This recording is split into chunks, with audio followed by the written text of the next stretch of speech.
60 years ago, the railways were changed forever. A man called Dr. Beeching wrote a report which led to 5,000 miles of tracks and hundreds of stations being torn up. This week, we're going to look at how that changed the landscape of southern England.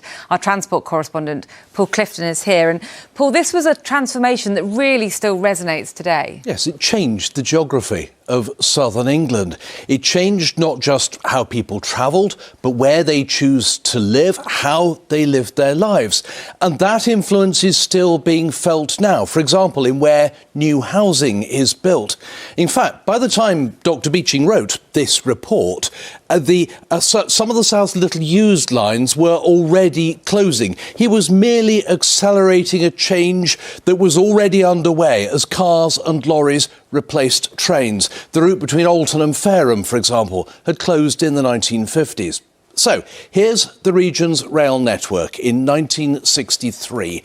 Dr. Beeching recommended closing many of these routes. And here is what the map looked like a decade later. What's missing? Most obvious, the lines between Bournemouth and Bath, Salisbury and Poole, the line through Ringwood, Southampton to Andover and Swindon, the Didcot, Newbury and Southampton line, and the railway between Alton and Winchester, and the shortest branch line in the country, from Salisbury Station to the marketplace, just a quarter of a mile. But what if some of those lines had remained open? The Pines Express, hurrying holidaymakers from Manchester direct to Bournemouth. On summer Saturdays, the trains were packed. 2 locomotives, a double header, to haul the express over the Somerset and Dorset, the slow and dirty, on the long run from Bath down through Blandford to the south coast. That's my 10 happiest years of my life on this line. Jeff Akers was a fireman on the footplate. I love what I was doing. It's as simple as that. Life, wasn't it? Yeah, it was worth coming to work and firing a steam engine and talking to all the lads down the depot. Yeah. The saying goes, if you could fire over the Dorset from Bath to Bournemouth, you could fire anywhere in England because of the hills and the curvatures.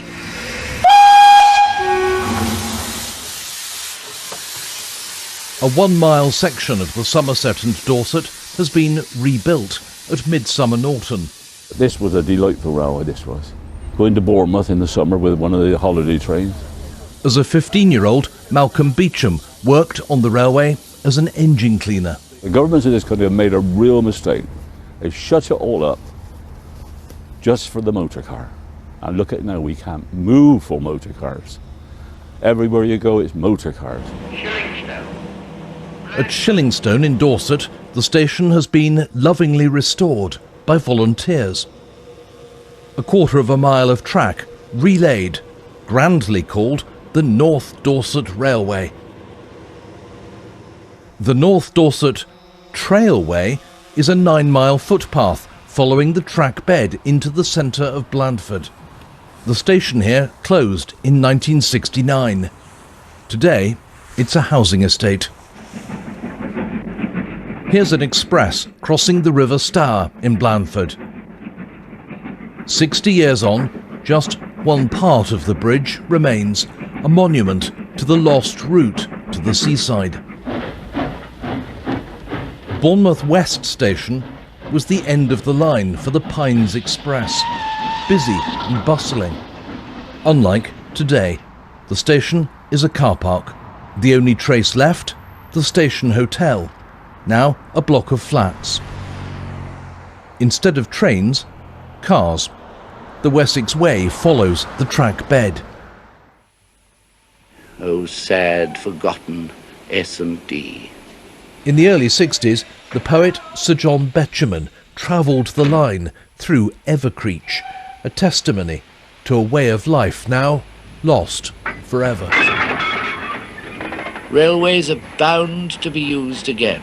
They are not a thing of the past, and it's heartbreaking to see them left to rot, when we all of us know that road traffic is becoming increasingly hellish on this overcrowded island, and that in 10 years from now there'll be 3 times as much traffic on English roads as there is today. How will we get anywhere in summer, except by railway? I think it's more than likely that we'll deeply regret the branch lines we've torn up and the lines that we've let to go to rot. The poet Sir John Betjeman with a remarkably accurate prediction ending that report. Tomorrow, Paul will look at 2 former rail routes linking the south coast with the Midlands, one via Andover, the other through Newbury. Will be missed. Now, 60 years ago, a man called Dr. Beeching wrote a report on the future of the railways. Here it is. An original edition. As you can see, it's quite slim, but it led to the closure of many of the South's lines. Until the 1960s, there were 2 routes from Southampton to the Midlands that were used by passengers and freight, which would have been useful for freight trains from the docks today. And this week, we're looking at Beeching's legacy. Our transport correspondent, Paul Clifton, goes in search of what remains of those 2 lost lines. We're right now stood on an island platform, Fullerton Station, Fullerton Junction Station. Meet Paul and Rebecca Whitewick from Andover. You can still even see and make out the what looks like sort of engineering brick. They make YouTube films about disused railways, canals and old roads. Here would have been the branch platform for Fullerton Junction Station. 10 million people have watched them. We just love the history behind everything. How things have ended up how they are now, how they used to be, how the people used to live their lives while they were working on the railways or using the railways. And yeah, it's something that's just fascinating. It's the stories, isn't it, for us? Yeah, it's the stories. Here's Fullerton Junction, just after it closed, as part of the Beeching cuts. It's on what was called the Sprat and Winkle line, between Southampton and Andover. North of Andover, it became the Midland and South Western Junction Railway.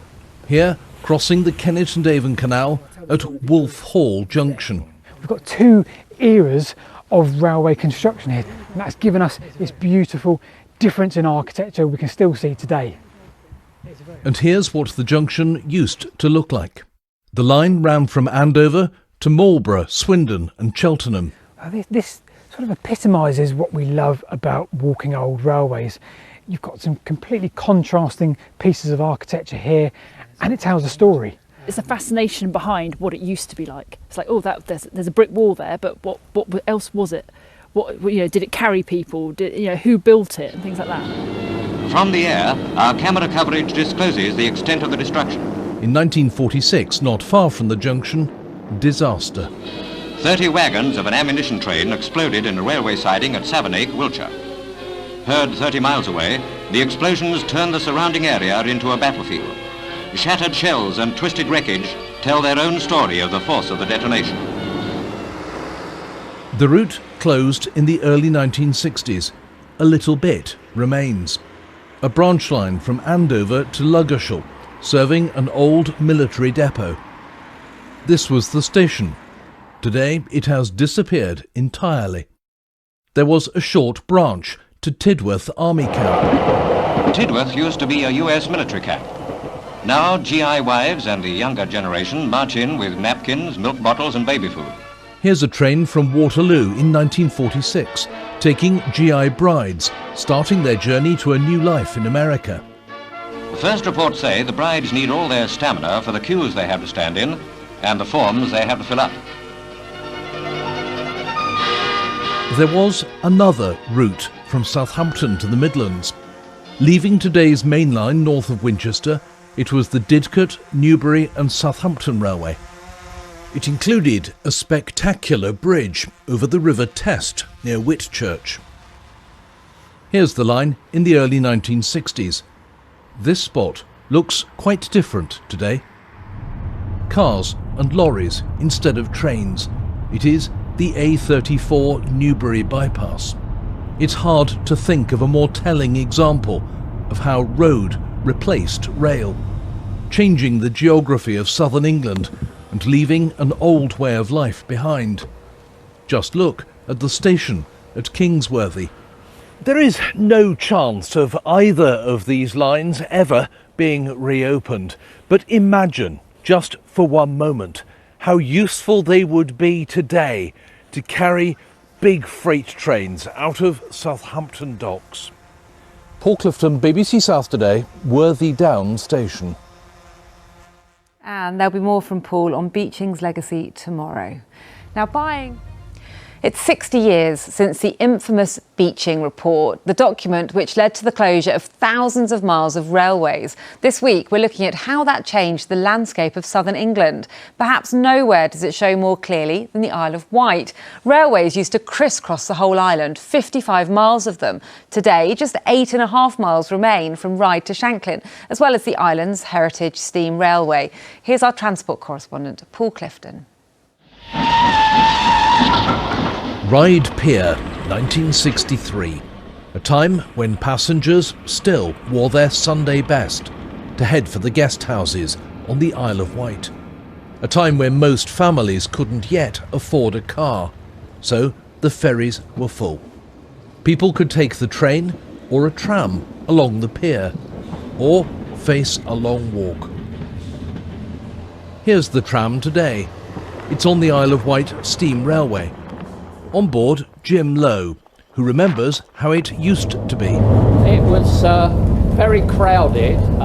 You can see above your head the strap hangers, and they packed in like sardines, but then it was only a 3 or 4 minute journey down the pier, so it was no hardship. Because it wasn't just people, it was luggage, it was beach balls, it was all the paraphernalia that day trippers carry. Jim was also on the footplate. On the very last day, steam trains ran from Ryde. New Year's Eve, 1966. Very memorable it was too, and very sad knowing that it was all to go. The Isle of Wight once had 55 miles of railways. Through the 1950s, they had slowly withered. So for many, the way to the holiday camps was already by bus or coach. The Beeching report finally sealed the fate of lines to Newport, Cowes and Ventnor. This was the tunnel to Ventnor. The station had 2 platforms, freight sidings and storage for coal. Today, it's an industrial estate. But the tunnel is still here, the entrance almost completely hidden, even from the air. Here is the last ever train from Newport, shortly before the tracks were taken up. Evidence of the old railways is all over the island. A station that is now a holiday home. Platforms that have not seen trains in decades. Once called Whitwell Station, here it is in 1897. This is Murstone, once a busy junction. The platforms are still standing, the station buildings long gone, though the route towards Newport is still clearly visible. Only today's 8.5 miles between Shanklin and Ryde escaped the Beeching axe. Electrified, ready for tube trains that were already old when they were delivered. With replacement trains, the route was modernised in 2021. The line through Haven Street is also thriving as the Isle of Wight Steam Railway. Plans to reinstate a little of the once extensive rail network have come and gone. I think the reality is it's not happening. A lovely idea to connect Newport to the rest of the rail network. It's a big town, I'm sure would really benefit from a railway, but it's very difficult to do, and railways are very expensive to build, so there's no money from government, so at the moment it looks like that's going nowhere. From today's perspective, any reversing of the Beeching cuts on the island seems most unlikely to happen. Paul Clifton, BBC South Today, at Haven Street on the Isle of Wight. Beautiful. Now, it's 60 years since the Beeching report, which led to 5,000 miles of railway being ripped up here in the south. That included routes like the connection to London from Winchester through Alton, one of many examples of lines that could be successful in this day and age. Well, 3 years ago, the government boldly announced a plan to reverse Beeching, but with perhaps only one exception, it seems most unlikely they'll ever come back. Here's our transport correspondent, Paul Clifton. It is astonishing how powerful this little booklet became. It's what we now know as the Beeching report. It's a few pages, a handful of maps and some tables. I think the plan is right. All the proposals in it are directed towards making the railways do those things that they can do best and stopping them doing those things that they're no longer well suited to do. Today, people treat Dr. Beeching, a civil servant, as something of a pantomime villain. When his report was published in 1963, some of the South's railways were already closing, in terminal decline. As cars, lorries and buses took over, Beeching accelerated that process. Dozens of stations disappeared. Who better to ask about Beeching's impact than the chairman of Network Rail? Did he close some lines that, with hindsight, should have stayed open in the south of England? I think he probably did, but hindsight's a wonderful thing, isn't it? If you look at the scale of modern development in the last 30, 40 years, there are places now that would never have had their station closed had they been developed in the way that they are now. Arguably the biggest error in this region was this: severing the line from Winchester to Alton. You can see the disused track bed of this alternative route to London curving away. Today, most of the route is the Watercress Heritage Line. The M3 motorway breaks the link. There is no chance of reconnecting. Without a doubt, there are some routes that would be useful now, but if they had stayed open, there would have been a lot more development. And actually, would everybody have welcomed that? That's an interesting question, isn't it? 3 years ago, the government said it was reversing Beeching. One option, reopening the Fawley branch to passenger trains for the first time since 1965. Huge development on Southampton Water, Hythe and Fawley. That might well have survived, might it not, actually? We filmed the last freight train to Britain's biggest oil refinery in 2016 and travelled on a trial passenger train in 2020. Since then, there have been plans, but no decisions. I've been doing this job for almost 30 years. In that time, how much railway in the south has reopened? Just one station, Chandler's Ford, with another one due very soon at Reading's Green Park. And how much railway has closed? None at all. Well, the truth is we've lost about a fifth of our income after COVID. The Treasury is unwilling to make that up in taxpayers' subsidy. But however, can the railway survive? Of course it can survive. It's survived 2 world wars, it's survived the growth of car traffic, it's been through massive organisational changes several times. Is it relevant for the 21st century? Of course it is. That's why every government in the last 15 years has put money into the railway, because it's still the best way of delivering connectivity, creating economic growth, driving jobs and building houses. Dr. Beeching changed the landscape of southern England. Not always for the better, but maybe he also helped prepare the railways for the 60 years that have followed. Paul Clifton, BBC South Today, Waterloo Station.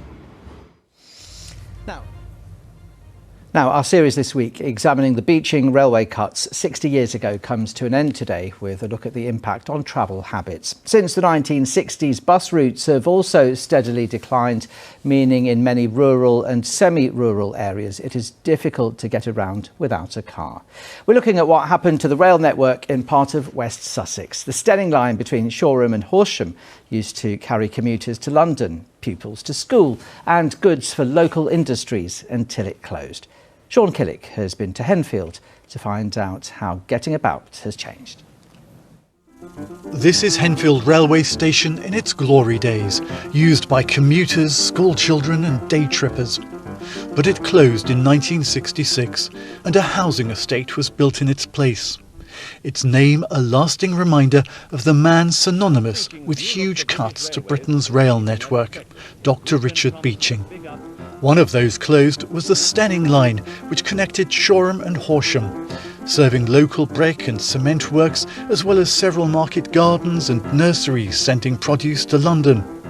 It's a fond part of childhood memories for lifelong locals such as Maureen Fletcher. If we look down across the fields, there's a lovely little cottage over there, and there's a row of telegraph poles, and along there the old railway used to run, going up to Partridge Green in the distance there and on to Horsham. We used the railway line to go off to Brighton, and then we'd go down to the beach in the summer as we didn't have a car. So we did use the train. We went to school, we went to Stenning, and it took only 7 minutes to get there. It's only 3 miles away by train. If you go around the road, it's 7 miles.